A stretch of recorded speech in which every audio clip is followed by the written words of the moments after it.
Nous sommes aux premières heures de l'aube, le 29 janvier 2022, à Canton, dans le Massachusetts. Il fait froid, un froid sec, mordant, qui s'infiltre jusque sous les vêtements. La ville est figée dans le silence de l'aube.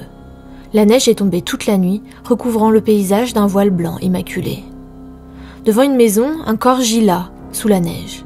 Des morceaux de verre et des taches de sang se trouvent à côté de sa dépouille. Une femme hurle. Les secours sont appelés. L'homme est emmené à l'hôpital, où il sera déclaré mort.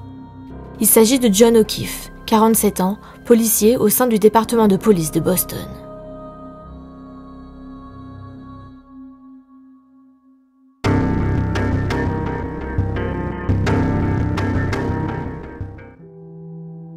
John J. O'Keefe, troisième du nom, surnommé Gigi ou Johnny, est né le 8 décembre 1975 de John et Margaret, dite Peggy, et a grandi à Braintree, dans le Massachusetts.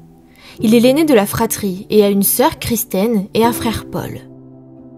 John a toujours eu le sens du devoir et de la famille.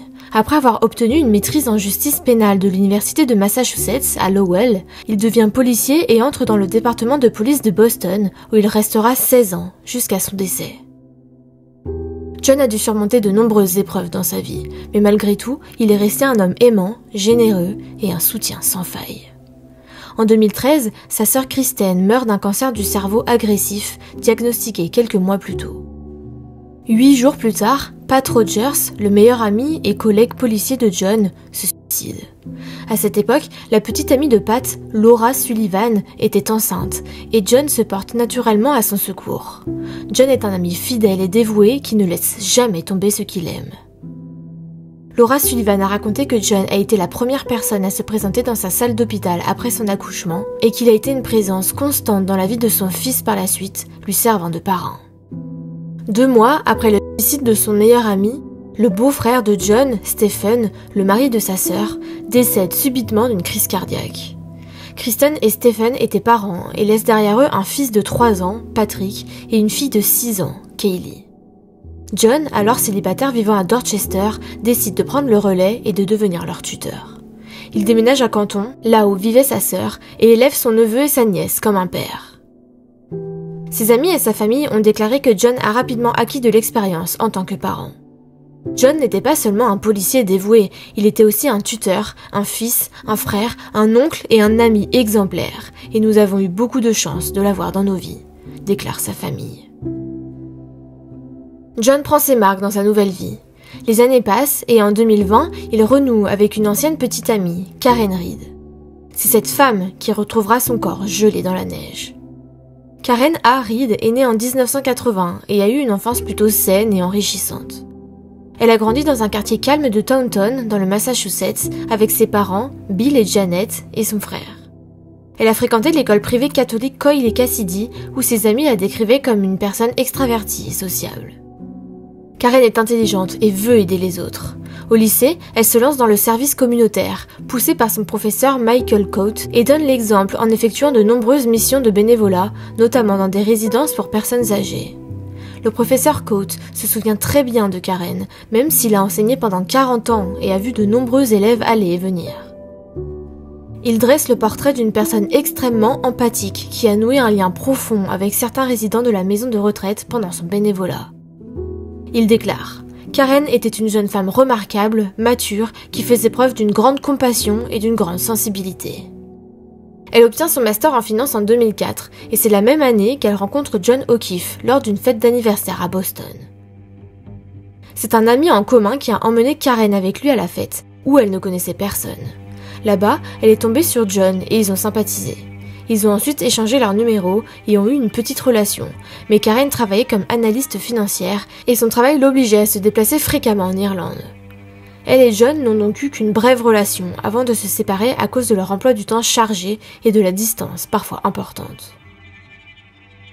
À 25 ans, Karen est diagnostiquée de la maladie de Crohn et doit subir 10 interventions chirurgicales en 2 ans. Puis à 32 ans, Karen reçoit un diagnostic de sclérose en plaques.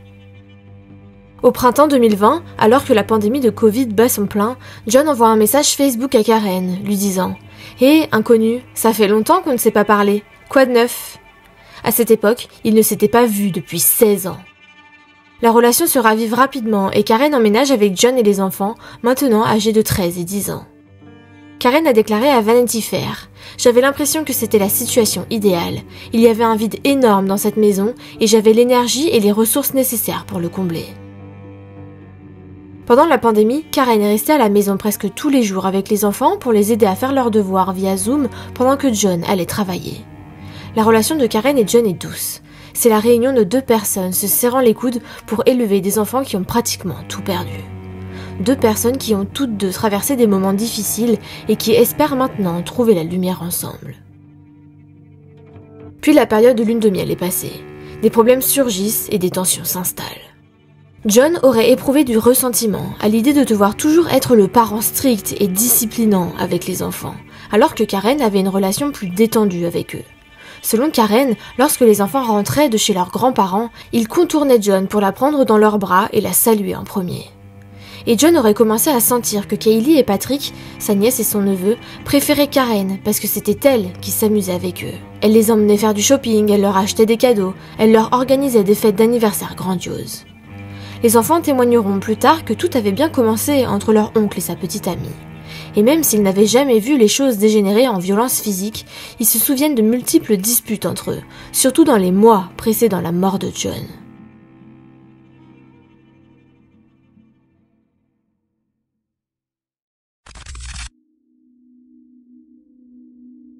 Fin décembre 2021, John, Karen et les enfants, accompagnés d'amis de la famille, partent en voyage à Aruba pour le réveillon du Nouvel An, où les tensions s'intensifient. Les vacances allaient durer du 30 décembre 2021 au 7 janvier 2022. Et je tiens à vous rappeler que John décède fin janvier 2022. Laura et sa famille, ainsi que John, Karen et les enfants, arrivèrent donc le 30 décembre, alors que la plupart des gens n'arrivaient que le lendemain. Ce soir-là, les adultes déjà présents dînèrent ensemble et Karen régla l'addition pour tout le monde. Laura dit qu'ils furent tous choqués et insista pour qu'elle n'ait pas à le faire. Mais Karen a dit que ça lui faisait plaisir, qu'elle était simplement contente d'être là parmi eux. Tout semblait aller pour le mieux ce soir-là au dîner, et John a parlé ouvertement de ses projets pour le lendemain. Il a dit qu'il n'avait qu'une seule envie, c'était de se prélasser dans la piscine et de regarder le match de l'Alabama. Le lendemain, le reste de leur groupe, la 60aine de personnes, devait arriver, y compris Marietta, la petite sœur de Laura.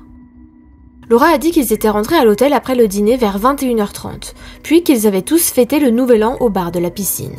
Mais il y aurait eu un incident ce soir-là. Apparemment, Karen a accusé John d'avoir embrassé Marietta, la sœur de Laura, lors de la soirée du Nouvel An. Le lendemain, quand John l'a raconté à Laura par SMS, cette dernière est allée trouver sa sœur qui lui a affirmé que rien ne s'était passé. Alors, relatons la journée du Nouvel An. Karen aurait passé la majorité de la journée dans l'eau, tandis que John faisait l'animation auprès de ses amis. Ils n'auraient apparemment pas passé beaucoup de temps ensemble et auraient même été un peu froids l'un envers l'autre. Laura raconte lors du procès que dans l'après-midi, elle a pu discuter avec John quelques minutes seule à seule et qu'il ne semblait pas être lui-même. Il semblait distant et quand elle lui a demandé s'il allait bien, il a haussé les épaules. Et elle lui a dit « Tu sais, la vie est trop courte pour ne pas être heureux. » Et il a répondu « Eh bien, tu sais Laura, c'est comme ça, des ennuis au paradis. » Après, il faut se mettre à la place de Karen, 1 minute. Elle passe des vacances avec 60 personnes qu'elle ne connaît pas, elle est l'outsider. Elle fait de son mieux pour s'intégrer, mais elle n'est pas aidée par John qui préfère la laisser de côté et faire l'animation auprès de ses potes. Pas étonnant que Karen le prenne mal, voire qu'elle devienne un peu jalouse des femmes qui, elles, passent du temps avec John. Elle sait qu'il y a des gens dans la vie de John qui étaient là avant elle, forcément, et elle se demande s'il y a eu des moments romantiques avec certaines. On est tous passés par là. Apparemment, Karen affirme avoir vu John et Marietta s'embrasser. Marietta témoignera au procès, affirmant que ce baiser n'a jamais eu lieu. Elle raconte qu'après le dîner, elle a emmené sa mère dans sa chambre, l'a mise au lit, puis pris l'ascenseur pour redescendre dans le hall où elle a aperçu John ivre. Pour rappel, Marietta et John se connaissent depuis des années, il fait partie de la famille. Elle dira qu'il était comme un grand frère pour elle. Donc, Marietta arrive dans le hall et voit John passer les portes automatiques en titubant. Elle va à sa rencontre et le retient quand il manque de tomber. Puis elle explique, je cite, « Il avait les yeux vitreux, regardant au-dessus de moi. Nous n'avons jamais croisé nos regards. Il regardait au-dessus de moi. On aurait dit qu'il cherchait quelqu'un. » Puis John lui a dit qu'il voulait aller par là, alors Marietta l'a guidé dans la bonne direction et ils se sont séparés. Elle raconte qu'elle n'a pas fait 5 pas avant d'entendre quelqu'un hurler son nom très fort dans le hall, avec colère, et qu'elle s'est arrêtée net et a fait demi-tour. Vous vous en doutez, c'est Karen qui a crié. Marietta entend la femme, qu'elle ne connaît pas, dire « C'est qui celle-là ?» et voit John s'approcher d'elle, lui disant de se calmer. Marietta dit alors bonjour à Karen de loin et se présente. Et Karen lui a dit d'une voix forte d'aller se faire... voilà. Ce à quoi Marietta lui a répondu de même. On est d'accord que c'est du drama de lycéen. Il est difficile d'être présenté à 60 personnes en une seule journée. Mais la sœur de la meilleure amie de John, probablement la deuxième personne la plus importante pour lui, on a l'impression qu'il ne se donne pas la peine de mettre Karen en valeur, de présenter cette femme qui partage sa vie et aide à élever les enfants qu'il a adoptés. Karen croit voir quelque chose, ou voit effectivement quelque chose. On ne peut pas dire avec certitude ce qui s'est passé entre John et Marietta. Il paraît d'ailleurs que John a la réputation d'être un dragueur invétéré quand il a bu. Donc, Karen craque. Elle a tout gardé pour elle toute la journée, et là, avec l'alcool qui fait tomber les barrières, elle explose. Et Marietta en prend plein les mirettes. John, Karen et les enfants finissent par quitter Aruba quelques jours plus tôt que prévu. Officiellement, ils expliquent que c'est parce que les enfants doivent retourner à l'école, mais bon. Et apparemment, Karen s'en est voulu. Laura témoignera que le jour où Karen et John sont partis, Karen l'a prise à part et s'est excusée. Mais bon, le mal était fait. Les premières impressions sont importantes, et Karen est passée pour une folle malpolie. Dans tous les cas, on peut comprendre qu'il se passait quelque chose entre John et Karen, voire même qu'elle soupçonnait qu'il manquait de fidélité. Et pourtant, elle n'est pas blanche comme neige, bien au contraire. Ce même mois, de retour d'Aruba, Karen Reed et Brian Higgins, un ami de John, agent de police dans une branche spéciale nommée ATF pour les armes à feu et les explosifs, entament un petit flirt par SMS le 12 janvier 2022. Interrogée, Karen explique ce bref flirt avec Brian comme une façon d'obtenir quelque chose qu'elle n'obtenait pas vraiment de John. Vous voyez, elle pense qu'il se désintéresse d'elle. Classique. Elle dit, je cite, « Je savais que Brian me trouvait attirante et ça m'a aidé à me valoriser émotionnellement, ce qui est gênant à admettre. » Bref, donc tout cela pour dire qu'il semblait y avoir de l'amour et de l'attachement entre Karen et John, mais comme beaucoup de couples, ils ont dû composer avec des problèmes de communication, des signaux manqués, du ressentiment, des trahisons et de la jalousie. Le baiser présumé avec Marietta Sullivan, le flirt avec Brian Higgins et la mort de John O'Keefe se sont produits en l'espace d'1 mois. Inutile de préciser que la tension montait. D'après ce que Karen Reed racontera plus tard à Vanity Fair lors d'une interview, John était très stressé. Karen estime qu'il n'avait pas fait le deuil de sa sœur et de son meilleur ami. Elle le trouvait bouleversé de devoir soudainement prendre en charge 2 jeunes enfants, eux-mêmes aux besoins émotionnels complexes après la perte de leurs parents. John aurait emmené sa nièce et son neveu en thérapie et aurait assisté à quelques séances avec eux. Mais selon Karen, John n'était pas très réceptif à l'idée de consulter quelqu'un pour lui-même. C'était un policier qui ne pensait peut-être pas que les difficultés émotionnelles avaient leur place, surtout en tant qu'homme adulte ayant des responsabilités et des proches à charge. Sans vouloir en faire une généralité, il apparaîtrait que c'est un peu la manière officielle de gérer les choses du côté des forces de l'ordre, des pompiers, des ambulanciers, etc. Compartimenter les choses jusqu'à ce qu'elles s'envolent, s'enivrer pour faire passer la pilule. Puis recommencer. Ce n'est pas moi qui le dis, c'est ce qui se raconte. Karen admet donc qu'elle et John avaient commencé à boire beaucoup, surtout le week-end. Apparemment, faire la tournée des bars et boire des coups fait partie de la culture des forces de l'ordre de Canton et des environs. Et une tempête de neige n'allait pas interrompre les festivités du week-end. De nombreuses régions de la côte Est ont été touchées par une violente tempête dans la soirée du vendredi 28 janvier. Tout au long du week-end, ces régions ont été balayées par des vents violents, Boston et ses environs enregistrant 58 cm de neige entre vendredi soir et le lendemain. Ces chutes, combinées à des températures négatives et à un refroidissement de l'air, ont créé une situation météorologique qui, selon les experts, pourrait provoquer des engelures sur une peau exposée en seulement 30 minutes. Et ce vendredi-là, une tempête se préparait également entre John et Karen. Apparemment, ils se disputaient à nouveau à propos de la nièce et du neveu de John et sur la façon dont il avait commencé à la maltraiter en réponse au ressentiment qui grandissait en lui à cause de ça. Vendredi matin à 9h49, Karen envoie un SMS à John. « Tu m'as vraiment blessé cette fois. » À 10h02, John répond. « Je suis désolée, ça me pose problème depuis 8 ans. Ça me fait mal physiquement de voir tout le monde faire des choses pour eux et d'être toujours obligé d'être le méchant. Pour préciser, il parle du fait que depuis qu'il a obtenu la garde de sa nièce et de son neveu, il y a 8 ans, tout le monde joue les gentils, leur offre des cadeaux et les voit de temps en temps, tandis que lui est le père, celui qui pose les règles et les éduque, vous voyez. Donc apparemment, John projette tout sur Karen, il prend tous ceux qui ont agi ainsi ces 8 dernières années, puis il projette tout sur elle et la punit pour ça. À 10h09, Karen répond « Je ne suis pas comme tout le monde. La plupart du temps, j'essaye de faire ce qui est sain et intelligent pour eux. Plus important encore, j'essaye de vous soutenir et de répondre à vos besoins.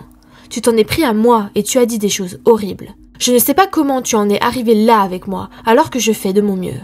Moi aussi, j'ai beaucoup de choses à gérer. Physiquement, je m'effondre et j'essaye d'obtenir des réponses et de l'aide. » À 14h16, elle envoie un nouveau SMS à John, visiblement préoccupé. Je me sens vraiment mal de la façon dont s'est passée cette matinée.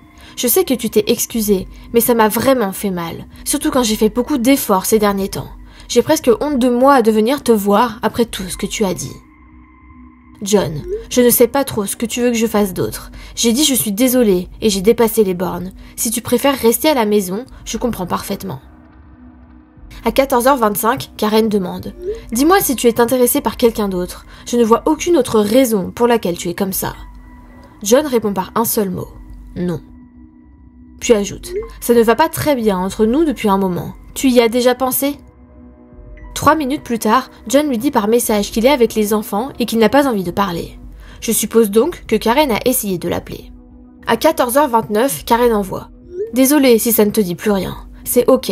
Mais je ne veux pas continuer à essayer si tu continues à me traiter comme ça. J'essaye de te prendre dans mes bras et de m'embrasser ce matin et tu me frappes au visage avec un oreiller. » 1 minute plus tard, elle dit « Hier soir, tu as dit en gros « Ouais, et si on parlait d'avenir ? Alors pourquoi tu n'admets pas que ça ne te passionne plus vraiment ?»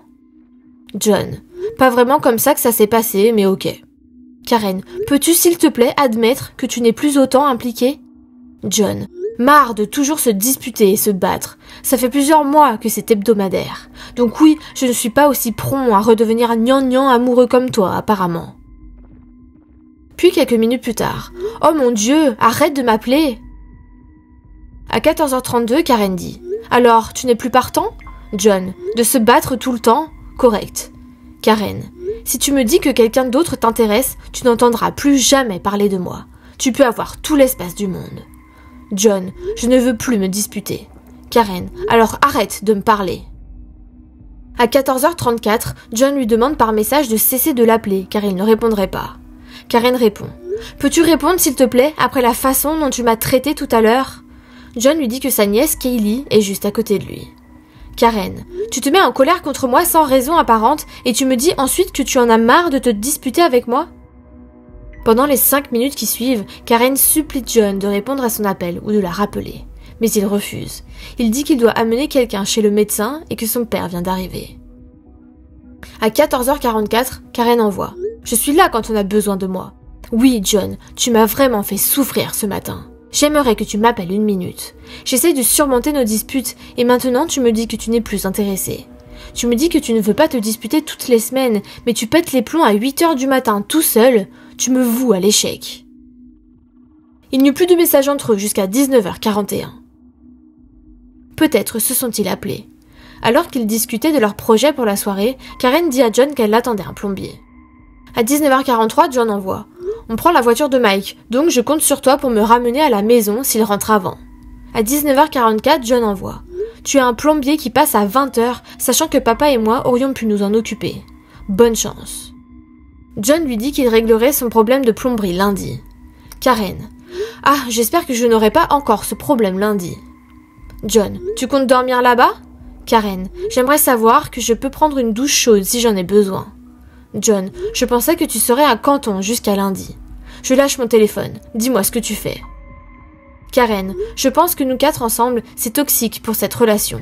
Tu le dis toi-même depuis plus d'1 an. Car oui, pour information, même si Karen vit avec John et les enfants pendant la pandémie, elle possède une magnifique maison de 230 mètres carrés à Mansfield, à seulement 20 minutes en voiture de Canton. Bon, c'est difficile de se faire une idée quand on se base uniquement sur des SMS, mais on dirait que le fait que Karen soit rentrée chez elle ne réjouisse pas vraiment John finalement. Il n'a pas l'air ravi non plus qu'elle appelle un plombier pour régler son problème alors qu'il dit pouvoir le faire.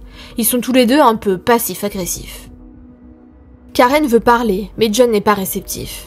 Bon, elle est peut-être aussi un peu collante. Et puis plus tard dans la journée, il est un peu surpris d'apprendre qu'elle ne passera pas le week-end avec lui. C'est comme si lorsqu'elle était là, il ne voulait presque pas qu'elle soit là, mais lorsqu'elle part, il ne veut pas qu'elle s'en aille.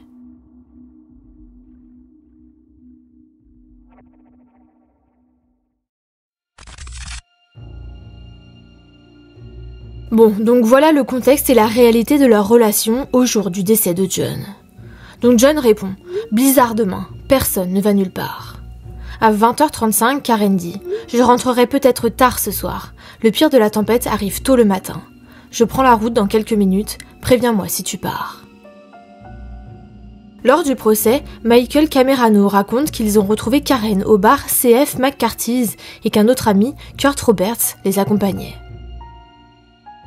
Une vidéo de surveillance du CF McCarthy's montre les hommes entrer et prendre place au bar. Karen est arrivée vers 21h. Selon les témoins, les échanges entre elle et John O'Keefe étaient normaux et agréables. La vidéo de surveillance montre Karen entrer et embrasser John et lui frotte le dos gentiment. À ce stade, et c'est important, la relation semble aller bien. Ils se parlent, ils sont proches. Continuons. L'histoire commence à se corser un peu, alors concentrez-vous bien.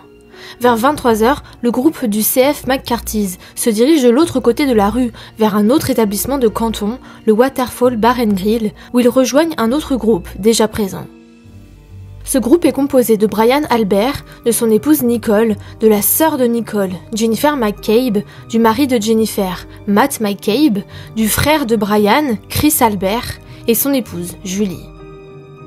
Brian Higgins, l'agent de police ATF avec qui Karen flirte par SMS, est également présent, ainsi que le dernier frère Albert, Kevin, puis un autre couple, Nicolas et Katrina Kolokitas. Ça fait du monde, mais rappelez-vous surtout qu'ils sont au bar ce soir-là avec les 3 frères Albert et Brian Higgins. Les clients du Waterfall témoigneront de l'ambiance conviviale qui régnait ce soir-là. Un groupe de musique jouait en live. Tout le monde était de bonne humeur. Il n'y avait aucune tension, aucune dispute. Donc Karen et John entrent dans le bar, et non seulement ils sont normaux et heureux l'un avec l'autre, mais Katrina Kolokitas les décrit comme des amoureux. Son mari, Nicolas, a dit, je cite, « Ils étaient affectueux l'un envers l'autre, au point que ma femme a même fait une remarque, « Pourquoi n'es-tu pas comme ça avec moi ?» C'était la première fois que Katrina sortait avec Karen. Elles se sont rencontrées lors d'une fête pour le 4 juillet chez les McCabe. Au procès, Katrina explique que Karen a parlé très positivement de son petit ami, John O'Keefe. D'après elle, elle a commencé à discuter des sacrifices qu'il a faits, de son dévouement inconditionnel envers les enfants, du fait qu'elle l'admire beaucoup pour ça. Karen aurait continué à dire qu'elle aimerait qu'ils aient un peu plus de temps pour des rendez-vous amoureux ou partir en vacances. Katrina précise que Karen a mentionné qu'ils avaient prévu un voyage qui l'excitait. Pour en revenir à la soirée, pendant que le groupe joue, l'ambiance est à la fête et à la bonne humeur. John boit des bières, tandis que Karen boit des vodka soda, beaucoup de vodka soda. Vers minuit, le bar commence à fermer et le groupe s'apprête à plier bagages, mais tout le monde s'amuse encore, et bon, tout le monde a un coup dans le nez. Brian Albert annonce qu'il rentre chez lui pour boire une bière avec son fils à l'occasion de son anniversaire. Les autres se demandent s'ils doivent poursuivre la fête ailleurs. Ils conviennent alors de décaler chez les Albert, puisque Brian a plus ou moins lancé une invitation générale. John est emballé à l'idée que la fête continue. Karen, elle, est moins sûre. Elle est fatiguée, saoule et affamée, mais elle a promis à John de le ramener en voiture, donc elle accepte au moins de le raccompagner chez les Albert. Après un remue-ménage, tout le monde convient donc de se retrouver à la maison de Brian et Nicole Albert, située au 34 Fairview Road. Avant de continuer, parlons un peu de Brian Albert. Il est un ancien marine, fort de 30 ans d'expérience au sein de la police de Boston. D'après les témoignages, c'est un boxeur hautement entraîné. Au moment du décès de John, il est à la tête de l'équipe d'arrestation des fugitifs. Il jouit d'une excellente réputation au sein de la police et a laissé son empreinte sur de nombreuses affaires importantes. Lui et John étaient tous les deux dans la police de Boston, même s'ils ne travaillaient pas ensemble techniquement, car ils n'étaient pas dans le même service. Brian Albert dit qu'il ne connaissait pas très bien John, qu'ils n'étaient pas des amis proches, mais qu'ils s'appréciaient. C'est à ce moment précis de l'histoire que plus rien n'est réellement avéré et que 2 théories principales s'opposent, celle de Karen et celle des invités à la soirée de Fairview Road. Donc tout le monde est invité chez les Albert, John et Karen semblent partants, pourtant toutes les personnes présentes chez les Albert ce soir-là témoigneront que John et Karen ne sont jamais venus à la soirée. Et la maison au 34 Fairview Road est pleine à craquer. En plus du groupe du bar, s'ajoutent ceux qui étaient déjà dans la résidence, dont le fils de Brian Albert qui fête ses 23 ans avec plusieurs amis, le neveu de Brian Albert, Colin, et la chienne, Chloé. Puis, aux premières heures de l'aube, John O'Keefe sera retrouvé sur la pelouse avant de la maison, sous une couche de neige, mort. Alors, que s'est-il passé ce 29 janvier 2022 ? La partie de Cluedo commence. Apparemment, il quitte le waterfall à minuit 10, Karen en même temps que Jennifer McCabe et John, une minute plus tard, un verre toujours à la main. Karen explique qu'une fois elle et John arrivaient au 34 Fairview Road, vers minuit 20, elle voulait que John y aille en premier pour s'assurer que les autres étaient là et qu'il y avait bien une soirée. Je n'ai pas trouvé de précision quant au fait qu'elle ait décidé de vouloir participer à la soirée ou pas. Alors John sort de la voiture. Elle dit l'avoir vu s'éloigner, mais elle ne l'a pas regardé entrer dans la maison. Elle attend quelques minutes. Il ne revient pas. Karen dit qu'elle lui a envoyé des SMS et l'a appelé plusieurs fois. Pas de réponse. Vers minuit 55, Karen envoie à John un SMS disant « Je rentre à la maison, à plus tard ». À 1h02, Karen dit « Je suis de retour à Mansfield, les enfants sont seuls à la maison ». D'après les relevés GPS et téléphoniques, elle est arrivée chez John vers minuit 42. D'après une autre information, le téléphone de Karen s'est connecté au Wi-Fi de la maison de John à minuit 36. Donc elle n'est pas retournée chez elle à Mansfield, elle essayait simplement de lui faire croire qu'elle l'avait fait. Donc Karen rentre chez John et s'endort sur le canapé, mais se réveille souvent pour tenter de contacter son compagnon. À la maison, il n'y a que Kaylee, la nièce de John, Patrick son petit frère est chez un copain. D'après les relevés téléphoniques, Karen a appelé John 53 fois entre minuit 30 et 6h03 du matin et a laissé de nombreux messages vocaux. Je vais vous faire écouter un petit extrait de ces messages vocaux dans 1 minute, juste pour que vous puissiez vous faire une idée de son ton, de son niveau de colère. Mais d'abord, je vous les lis. À minuit 37, Karen dit « John, je te déteste, p***. » À minuit 42, on entend un bip et des talons qui claquent sur le sol. On suppose donc que le bip provient de l'ouverture de la porte du garage de John à l'arrivée de Karen. On entend ensuite des pas marchant dans le garage. À 1h10, Karen dit « Ouais, il est 1h du matin. Je suis avec ta nièce et ton neveu. Espèce de pervers. T'es un putain de pervers. » À 1h18, Karen dit « John, je rentre à la maison. Je ne peux pas garder ta nièce. Je dois rentrer chez moi. Tu te sers de moi, là. Tu notre fille. Tu es un putain de loser. Va te faire foutre. » Voici les enregistrements de ces messages vocaux afin qu'on puisse se faire une idée de l'état dans lequel était Karen.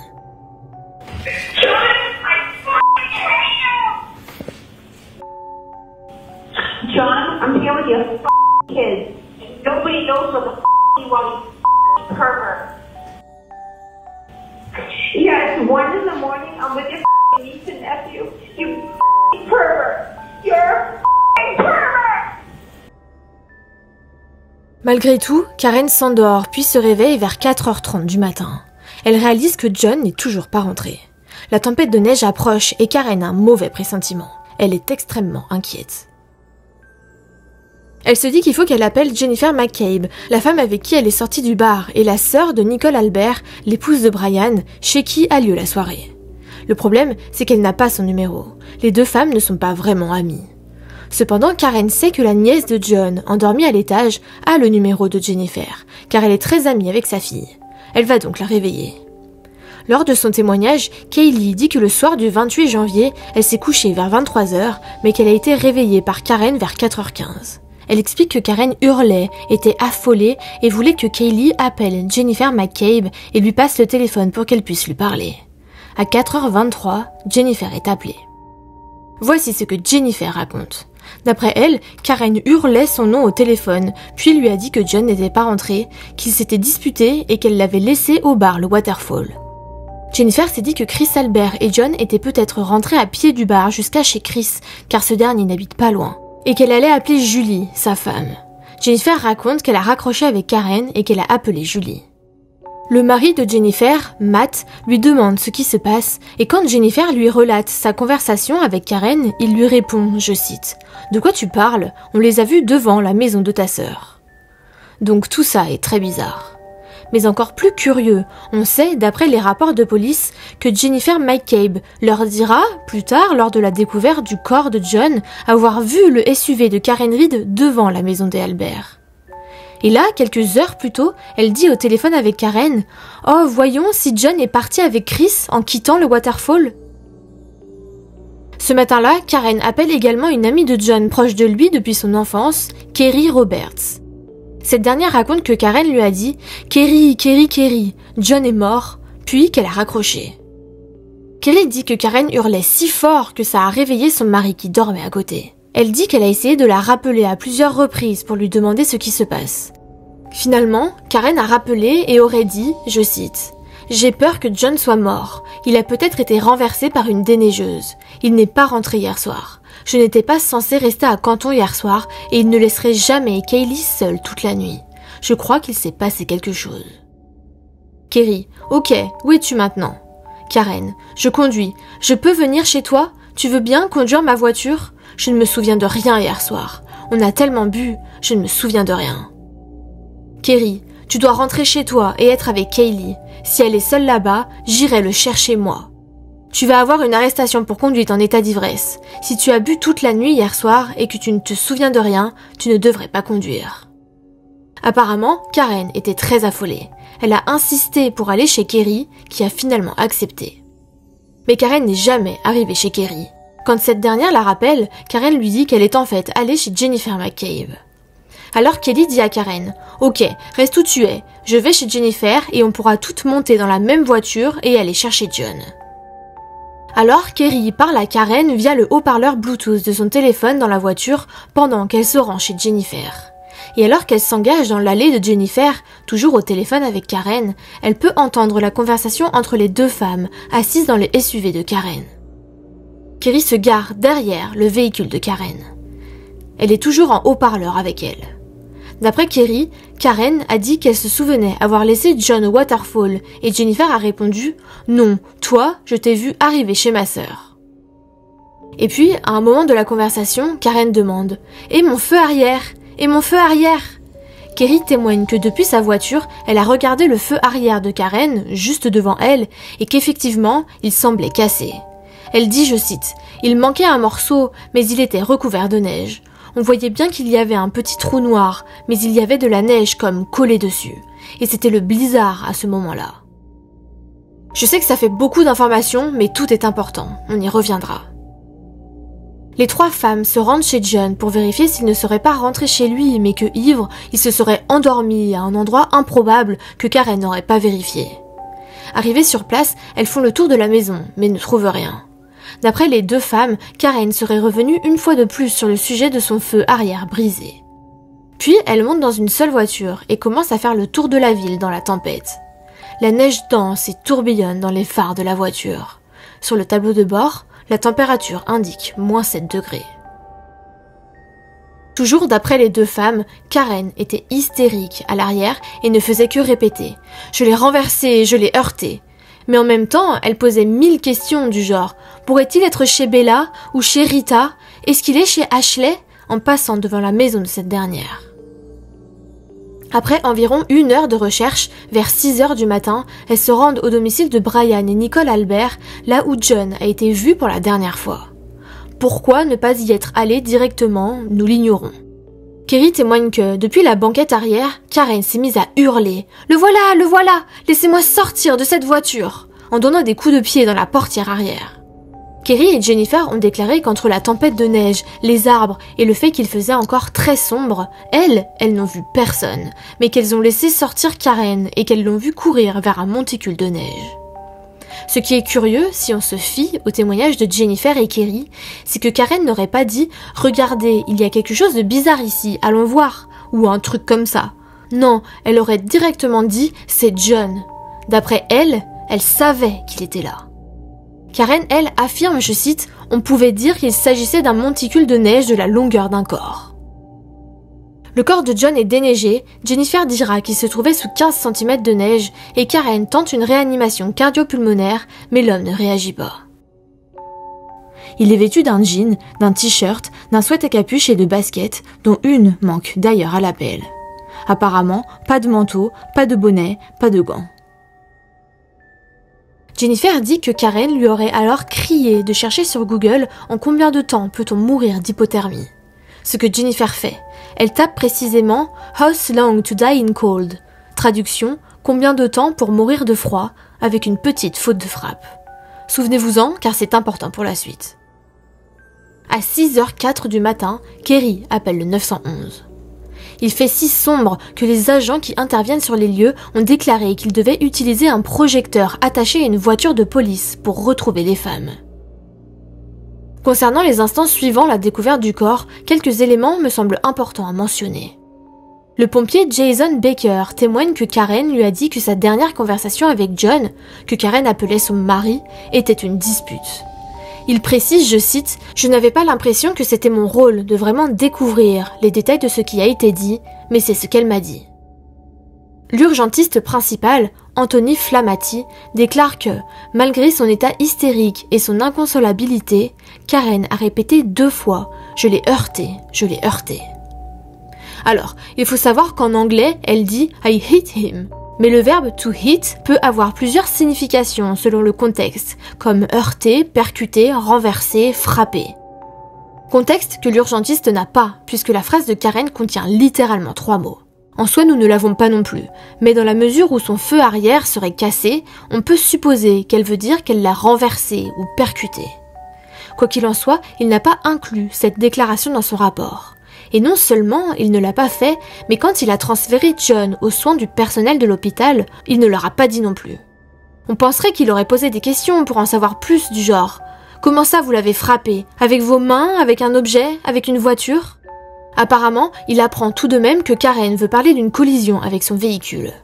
Mais curieusement, alors que l'information est importante, voire vitale, il omet également de le dire au personnel de l'hôpital qui prend en charge John. Il omet de l'écrire dans son rapport, il omet de le dire aux soignants, et le pire, c'est qu'il omet également de le dire au détective Michael Proctor lors de son interrogatoire 8 jours plus tard. Apparemment, il n'aurait mentionné cette information que lors de la préparation du procès, pendant un entretien avec le procureur qui est du côté de la culpabilité de Karen. Je n'insinue rien, je vous donne juste les infos. Ce genre de déclaration, c'est aussi ce qu'affirmera l'officier Steve Seraph, mais curieusement, lui aussi a omis de l'écrire dans son rapport, décidément. Par contre, un autre ambulancier présent sur les lieux, Matthew Kelly, admet qu'il n'a pas entendu Karen prononcer ces mots, et lui et les autres ambulanciers travaillaient tous sur John, ils étaient proches les uns des autres, donc si un l'a entendu, lui aussi. Par contre, il se souvient que Karen demandait « Est-ce que John est mort ?»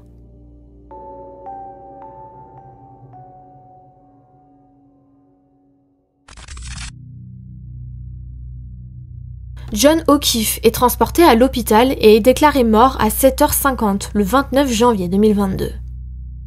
Le 31 janvier, l'autopsie est pratiquée et le médecin légiste détermine que John a souffert de multiples fractures du crâne compatibles avec un traumatisme contondant ayant entraîné une hémorragie cérébrale. Il présente également 2 yeux au beurre noir, une petite coupure à côté de son œil droit, une coupure sur le côté gauche de son nez, plusieurs abrasions sur le bras droit qui s'étendent de son biceps jusqu'au milieu de son avant-bras et du sang autour du nez et de la bouche. L'autopsie conclut que l'hypothermie a contribué à son décès. Après la levée du corps de John, le lieutenant Paul Gallagher, le sergent Michael Lank et le sergent Sean Good de la police de Canton commencent à chercher des indices dans la neige, à proximité immédiate de l'endroit où le corps de John a été trouvé. À l'aide d'une souffleuse à feuilles, ils découvrent un verre de cocktail brisé et prélèvent également des échantillons de neige où se trouve une substance rouge qui ressemble à du sang. Cependant, la manière dont les échantillons de sang sont prélevés n'est pas très orthodoxe et elle sera remise en question par la suite. En fait, le lieutenant Gallagher a utilisé de simples gobelets en plastique pour prélever les bouts de neige. Les gobelets n'ont pas de couvercle, donc ne sont pas des conteneurs hermétiques. Ce n'étaient certainement pas non plus des gobelets stériles de scène de crime. Le lieutenant explique qu'il est ensuite rentré au commissariat avec ses gobelets, qu'il les a tous mis dans un sac en papier marron. Au procès, il est questionné à propos du protocole concernant les preuves. Une fois la preuve mise dans un sac de preuves, on doit en replier le bord et y apposer un seau rouge de preuves pour s'assurer qu'il est en sécurité et qu'il ne sera pas altéré avant une quelconque analyse ou autre. Au procès, la défense montre des photos d'un sac avec 6 gobelets à l'intérieur. Non seulement le sac n'a pas été scellé, ce qui est un manquement grave au protocole, mais le pire, c'est qu'il ne s'agit même pas d'un réel sac de preuves, mais d'un sac de course. Le lieutenant le dit lui-même. Là où je veux en venir, c'est que vous allez voir que cette enquête n'a pas du tout été conduite de manière professionnelle et minutieuse, et cette histoire de sac de preuves n'est qu'un des nombreux exemples que j'ai pu lire. Continuons. Les agents Michael Proctor, le détective principal dont nous reparlerons, et Yuri Bukenek passent voir le corps de John à la morgue après l'autopsie. Ils décrivent dans leur rapport que les 2 yeux de John étaient gonflés et bleus et que son caleçon, qui se trouvait dans une pile de vêtements à côté de son corps, était saturé de sang et de vomi. Ce qui est très bizarre. Saturé de vomi ? À mon avis, s'il avait été heurté par une voiture, il aurait volé en l'air, serait tombé et aurait été assommé. Alors comment aurait-il pu vomir dans la neige au point que ça finisse dans son caleçon ? On y reviendra. Bien que John ait été retrouvé sur la pelouse de la maison des Albert, la résidence ne sera jamais fouillée. Un lieutenant de police a déclaré qu'il n'avait pas de motif valable pour rentrer dans la maison. Mais bon, d'autant plus qu'on pourrait se dire, si un corps se trouve dans le jardin devant la maison, comment la police a-t-elle pu savoir que tous les autres occupants de la résidence étaient sains et saufs ? Surtout qu'aucune lumière ne s'est allumée, personne n'est sorti, etc. Quant à Brian Albert, un homme ayant une expérience dans les forces de l'ordre et les premiers secours, il n'est jamais sorti de sa maison alors qu'il y avait un cadavre dans son jardin. Ce qui est curieux, non ? Il n'est jamais venu voir ce qui se passait ou s'il pouvait aider quoi que ce soit. Rien.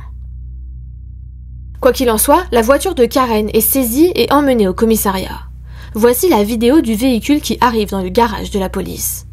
La vidéo semble montrer le côté passager, y compris le feu arrière, qui, selon le procureur, a été endommagé après que Karen aurait percuté John en marche arrière et l'aurait tué.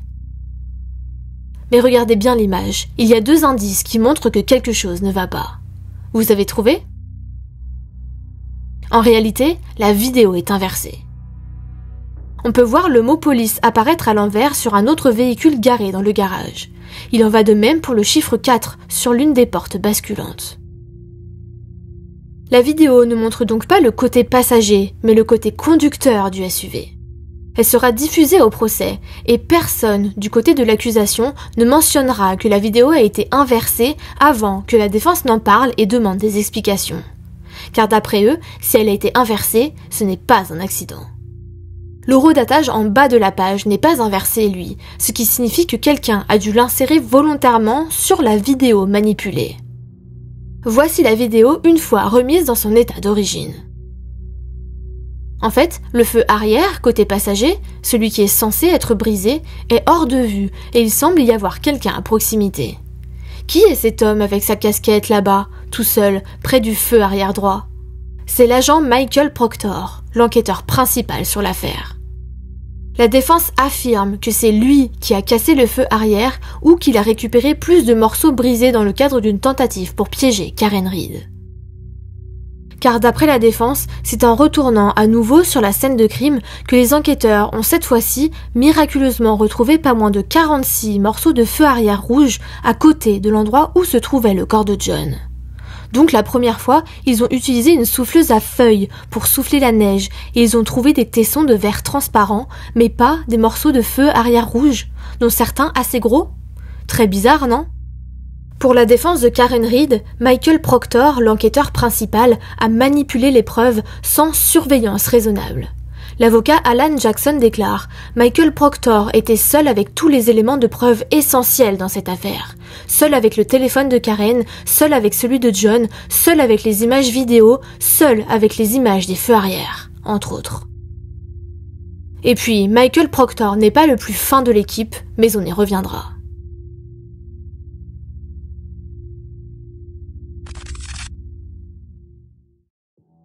Le 2 février 2022, Karen Reed est inculpée d'homicide involontaire, délit de fuite et homicide au volant.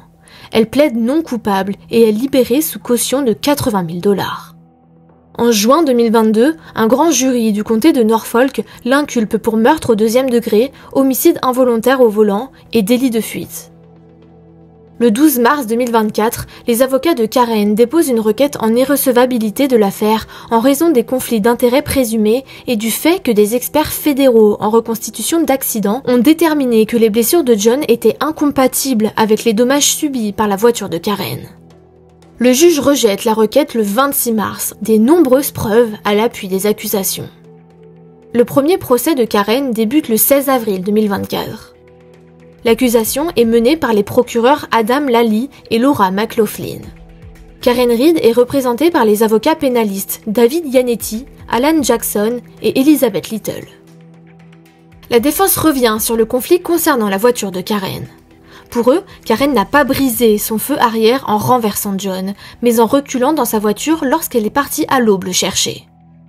Voici l'enregistrement de la caméra du domicile de John. On peut voir le SUV de Karen s'approcher extrêmement près de l'autre véhicule garé dans l'allée. Je ne sais pas vous, mais pour moi on dirait bien que Karen recule un peu trop et touche le véhicule de John qui bouge un peu, non? Aurait-elle pu briser son feu arrière à ce moment-là? Mais l'accusation affirme qu'aucun morceau de feu n'a été retrouvé dans l'allée. Donc, bizarre. Et un autre mystère subsiste. Vous y avez sûrement pensé, mais si Karen a été filmée partant de chez John, elle a forcément été filmée en rentrant chez lui, non? Dans ce cas, on pourrait peut-être voir si le feu était déjà brisé et tout serait expliqué. Il y a une vidéo datant de 23h30 la veille, le 28, lorsque Michael Camerano vient chercher sa fille, et la vidéo de Karen à 5h07 du matin, au moment où elle part. Il n'y a aucune vidéo montrant Karen rentrer chez John. Elle a été supprimée. Pour la défense, c'est l'accusation qui a supprimé cette partie de la vidéo car on voyait bien que la voiture de Karen était intacte. Pour l'accusation et la famille de John, c'est Karen qui a supprimé la vidéo. Ils soutiennent qu'elle avait accès à l'ordinateur dans la chambre de John et qu'il est donc possible qu'elle ait supprimé la partie de la vidéo qu'elle ne jugeait pas favorable. Également, parlons un peu d'ADN. Vous vous souvenez, d'après la défense, ce sont les forces de l'ordre qui ont placé des bouts de feu arrière là où le corps de John a été retrouvé. Des échantillons ont été prélevés sur les agents Proctor et Buchanan. D'après l'analyste Bradford, interrogé au procès, les tests ont révélé la présence d'ADN provenant de 3 personnes sur le feu arrière. Sur la base des résultats, ils témoignent qu'il y a une très forte probabilité pour que l'ADN de John corresponde à l'ADN prélevé sur le feu arrière. Il déclare également qu'il existe des preuves solides que l'ADN de Proctor et Buchanan ne se trouve pas sur le feu arrière. Il déclare, je cite, « Il est au moins 740 non-millions de fois plus probable que l'ADN provienne de John O'Keefe et de 2 individus inconnus sans lien entre eux que de 3 individus inconnus sans lien entre eux, précisant que non-million est un nombre comportant 30 zéros. » Une autre scientifique légiste de la police d'État, Ashley Vallier, déclare qu'elle a retrouvé des fragments microscopiques qui semblent être du plastique rouge et transparent sur des bouts de vêtements appartenant à John. Également, un bout de cheveux a été retrouvé sur le pare-choc arrière cette fois. Tess Chart, analyste en ADN médico-légal, déclare que d'après les tests d'ADN mitochondrial, elle peut affirmer avec une certitude de 95% que le cheveu trouvé correspond à celui de John. Les enquêteurs affirment avoir également trouvé les restes d'un cocktail qui aurait été renversé sur le pare-choc. Si vous vous souvenez bien, John a été filmé en train de quitter le bar avec un cocktail. Mais en soi, n'aurait-il pas pu renverser sa boisson bien avant, en montant dans la voiture par exemple ? Quoi qu'il en soit, la défense affirme que la présence de l'ADN de John sur le feu arrière n'a aucune importance. Pour eux, il a été placé là, intentionnellement. David Yannetti déclare à la sortie du tribunal ce jour-là « La question est de savoir comment ce cheveu magique a pu survivre à un trajet de 50 km dans une tempête de neige. » Comme je vous l'ai déjà expliqué, la défense joue aussi sur le manque d'intégrité de l'enquête, comme l'utilisation, pour la collecte de preuves, de gobelets en plastique récupérés chez le voisin et mis dans des sacs d'épicerie. Et puis Michael Proctor est également en ligne de mire. Il s'avère que ce dernier aurait oublié de mentionner un énorme conflit d'intérêts quand il a été nommé à la tête de l'enquête. car Proctor connaît bien la famille Albert, assez bien pour partir au ski ensemble et babysitter le jeune fils de Proctor. Également, 16 heures après le début de l'enquête et avant que l'autopsie de John n'ait été pratiquée, Proctor a ouvertement discuté de l'affaire dans un groupe de discussion avec ses amis du lycée. Il a écrit « La fille va faire l'objet de graves accusations. C'est une salope complètement dingue. Elle n'a aucune chance de s'en sortir, elle est foutue. » Il admet aussi avoir envoyé une série de messages sexistes et offensants à propos de Karen dans un groupe de discussion privé, se moquant de ses problèmes médicaux et déclarant à ses collègues qu'il n'avait trouvé aucune photo nue en fouillant son téléphone à la recherche de preuves. Il aurait également dit à sa sœur qu'il espérait qu'elle mette fin à ses jours. Enfin, quand quelqu'un a supposé que le propriétaire de la maison allait, je cite, « en prendre aussi pour son grade », Proctor a répondu « Non, le propriétaire est aussi policier à Boston ». Interrogé, il qualifie ses commentaires de regrettables et de plaisanteries non professionnelles qui ne l'ont pas empêché de mener une enquête impartiale. Venons-en aux analyses des téléphones portables de Jennifer McCabe, Karen Reed et John O'Keefe. Souvenez-vous de la recherche Google qu'a faite Jennifer. Les procureurs et les avocats de la défense s'accordent à dire qu'à un moment donné, le matin du meurtre, elle a cherché combien de temps pour mourir de froid. Mais les parties ne s'accordent pas sur l'heure des recherches. Les procureurs affirment qu'elles ont eu lieu à 6h23 et 6h24 après la découverte du corps de John. La défense, quant à elle, affirme qu'un expert médico-légal fédéral a déterminé que la première recherche a eu lieu à 2h27, bien avant qu'on ne retrouve son corps. Et surtout que Jennifer a supprimé cette recherche avant de donner son téléphone pour analyse. Elle témoigne au procès et maintient sa version, selon laquelle elle a effectué cette recherche après avoir découvert le corps de John, et ce, à la demande insistante de Karen. Forcément, l'expert de la défense, Richard Green, maintient son horodatage de 2h27 du matin, alors que l'accusation affirme qu'il indique en réalité le moment où Jennifer a ouvert pour la première fois l'onglet du navigateur Safari. Green précise également que 100% des appels passés avant 8h50, le 29, avaient été supprimés du téléphone de Jennifer, probablement par elle. Elle affirme n'avoir rien fait de tel. Se penchant sur les données Apple Santé de John, Green explique, je cite, « Le degré de précision dépend du type de données extraites des artefacts. Par exemple, on sait que les pas ont une précision d'environ 98% par rapport au nombre réel de pas effectués. » Il déclare que les données téléphoniques de John le situent au 34 Fairview Road à minuit 24 le 29 janvier. L'avocat de la défense David Yannetti souligne que les données Apple Santé de John indiquent qu'il avait fait 80 pas entre minuit 21 et minuit 24 le 29. Les mêmes données montrent également qu'il a monté ou descendu 3 étages dans un laps de temps similaire. Enfin, les données indiquent 36 pas entre minuit 31 et minuit 32. Concernant les blessures retrouvées sur le corps de John, notamment celles de son avant-bras. Pour la défense, ces abrasions ne peuvent pas être le résultat d'une collision avec une voiture où John est tombé dans la neige, sur le dos. Pour eux, il s'agit de morsures de chien. Ils désignent spécifiquement Chloé, le berger allemand croisé qui vivait au 34 Fairview Road à l'époque.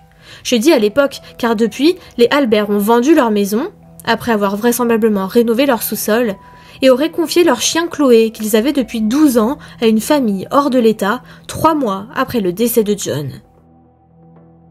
D'après Nicole Albert, ils ont dû s'en séparer car Chloé a attaqué un autre chien et a blessé une femme. Le frère de Brian Albert a fait des travaux dans sa piscine peu après et une théorie suppose que Chloé y est enterrée. Le docteur Mary Russell, médecin urgentiste à la retraite et médecin légiste en Californie, déclare, je cite, « Je pense que ces blessures ont été causées par un animal, probablement un gros chien, en raison de leur configuration. » Elle souligne un certain nombre de motifs dans les blessures, notamment des lignes parallèles qui, selon elle, ont été infligées par des dents ou des griffes, ainsi que des marques ponctuelles qui pourraient provenir d'une dent pointue. 2 experts en reconstitution d'accidents engagés par le FBI et le médecin légiste employé par l'État font valoir que les blessures sur le corps de John ne sont pas compatibles avec une collision automobile. Cependant, l'unité médico-légale du laboratoire de génétique vétérinaire de l'Université de Californie témoigne n'avoir trouvé aucune trace d'ADN canin sur les prélèvements effectués sur la chemise de John. Ils admettent toutefois qu'ils ne savaient pas précisément quelle partie de la chemise leur avait été confiée. Discutons de l'alibi de Karen. Pour l'accusation, ses appels et SMS après être retournée seule chez John font partie de son alibi. Elle insiste sur le fait qu'elle est chez lui, qu'elle garde ses neveux, etc. pour se situer géographiquement alors qu'elle savait qu'il était déjà mort. Également, elle aurait dit à Jennifer, quand elle l'a appelé pour la première fois vers 4h30 du matin, qu'elle pensait avoir laissé John au bar le Waterfall, précisément pour qu'on ne la situe pas chez les Albert. D'après l'accusation, les données GPS du téléphone de Karen étaient inactives cette soirée-là, ce qui n'est pour eux pas une coïncidence. Mais certaines vidéosurveillance démontreraient qu'elle aurait fait un détour jusqu'à chez les Albert avant de se rendre chez Jennifer dans le but de vérifier que John était bien à cet endroit pour pouvoir ensuite le retrouver en présence des deux femmes. D'ailleurs, le fait qu'elle ait amené ses connaissances avec elle aurait été fait exprès pour qu'elle ait des témoins de la recherche de John, et on sait que parfois même les meurtriers participent aux battues, etc. On peut cependant noter que les messages vocaux de Karen étaient vraiment violents, et que si c'est son alibi, c'est curieux d'être aussi agressive envers lui, non ? Elle ne lui aurait peut-être pas dit qu'elle le détestait et ne l'aurait pas traité de pervers. En gros, elle n'aurait pas donné une raison de vouloir le tuer, ce serait stupide.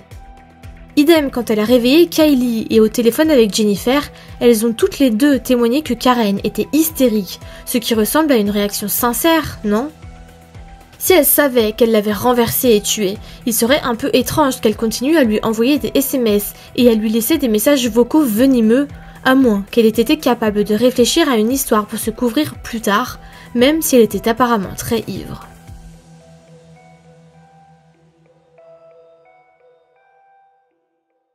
Venons-en finalement aux deux versions qui s'opposent. L'accusation affirme que Karen a tué John. D'après eux, Karen et John ne faisaient que se disputer, ce qui a été confirmé par les neveux de John. Kaylee aurait entendu son oncle dire à Karen que leur relation était terminée car elle n'était pas saine, mais Karen ne voulait pas qu'ils se séparent et refusait de quitter la maison. Toujours d'après les neveux de John, Karen n'était pas toujours agréable à côtoyer et elle se fâchait contre eux pour des broutilles et restait en colère pendant des jours. L'accusation affirme que John et Karen se sont disputés cette soirée-là, probablement dans la voiture sur le chemin pour aller du bar jusqu'à chez les Albert, ce qui a poussé l'homme à sortir de la Lexus. Un toxicologue judiciaire estime que le taux d'alcoolémie de Karen se situait entre 0,13 et 0,29 vers minuit 45, soit au-dessus de la limite légale. Mais d'après eux, les données du véhicule de Karen montrent qu'à minuit 45, alors qu'il se trouvait devant la maison des Albert, la Lexus a reculé de 18 mètres à une vitesse de 36 km/h et à 75% d'enfoncement de la pédale. Ils affirment que les preuves suggèrent que Karen, ivre, a heurté John avec son véhicule alors qu'elle effectuait un virage en 3 points, le laissant mourir dans le froid neigeux d'une fracture du crâne. Ensuite, elle aurait paniqué et serait rentrée chez lui tout en se forgeant un alibi. L'enquêteur Garino affirme que les données du téléphone de John montrent son arrivée dans la zone du 34 Fairview Road à minuit 24. D'après lui, le téléphone n'a enregistré aucune vitesse réelle entre minuit 25 et 6h15 lorsque l'appareil a été retrouvé avec le corps de John. Pendant quelques secondes, à minuit 25, la portée du téléphone de John a fluctué pour englober un rayon plus large, incluant la maison du 34 Fairview Road. Le cercle s'est ensuite rétréci pour n'inclure que la cour avant. Compte tenu de l'endroit où John et son téléphone portable ont atterri, il aurait dû se déplacer à environ 51 km/h pour atteindre la porte d'entrée et revenir en quelques secondes seulement, explique Garino. D'après eux, les données indiquent finalement que le téléphone est resté au même endroit pendant le reste de la nuit.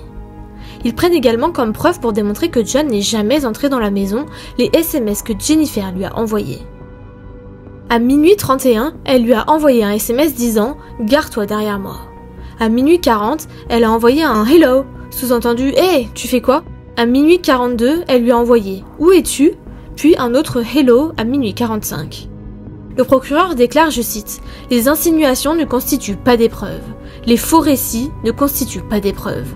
11 personnes ont déclaré ne pas avoir vu John O'Keefe entrer dans la maison. Aucune personne n'a déclaré l'avoir vu entrer. 0 personne. » Pour la défense, comme je vous l'ai dit, toute cette affaire n'est qu'un coup monté. D'après eux, John n'a pas été heurté par une voiture, mais il a plutôt été tabassé. Et cette théorie explique en effet beaucoup de choses. Pourquoi John aurait-il du vomi jusqu'à l'intérieur de son caleçon ? Pourquoi aurait-il perdu une chaussure ? Pourquoi aurait-il des abrasions qui ressemblent à une morsure de chien ? Pourquoi aurait-il 2 yeux au beurre noir ? Pourquoi aurait-il été si peu habillé alors qu'il y avait une tempête de neige ce soir-là ? Selon l'équipe de la défense, John se serait bien rendu chez les Albert cette soirée-là.